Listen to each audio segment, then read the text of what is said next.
you see this 2% is a problem. So even with my own board and everyone I would talk to, I'm like, okay, let's talk about math. We can disagree about a lot of things, but math should hopefully be math. So 2% over 50 years of my adult working life, I'm going to lose half of my wealth because math. More recently, we printed so much money in the last 5 years. We went to 36 trillion in debt and 1.2 trillion a year in interest, which is 100 billion a month, again, because math. So I said, okay, when I was actually doing cost of capital, I would do strategic planning at 25% cost of capital because I thought the CPI and the PPI were lying about actual inflation.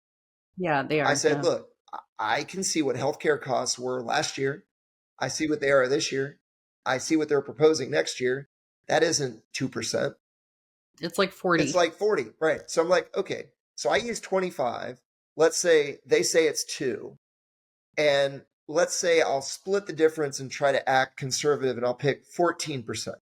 So at 14%, because math, I actually lost half my wealth in 5 years. Not 50, 5. So when 5. you go, you just stole Wow. half of my family's wealth in 5 years.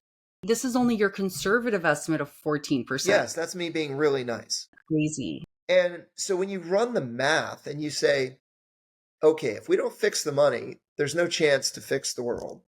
But what does that really mean? And it's like the 2% is already theft. 25% or more is obscene. You're getting into, what are we going to be, Weimar Slavery. Germany?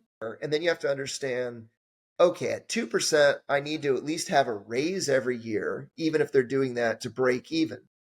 If at 25%, who's getting a 25% year over year raise every year in their commissions or their salary or their bonuses or their stock? That's pretty tough. So now you find Bitcoin and you're like, wait a minute, this thing has grown 50% combined annual growth rate year after year after year for all these years. And even if it slows down to 45, 40, 35, 30, that's still a lot higher than 25, definitely up from 14 and wildly higher than 2. Yes. Then on the other hand, Bitcoin, if you put your your wealth into that, you can say that maybe, you know, if because you're only using 14% and not 25 or higher, not 40, if you're only using 14%, you can use that same calculation to say that my wealth will grow double in 4 years instead of reduced by half. Exactly.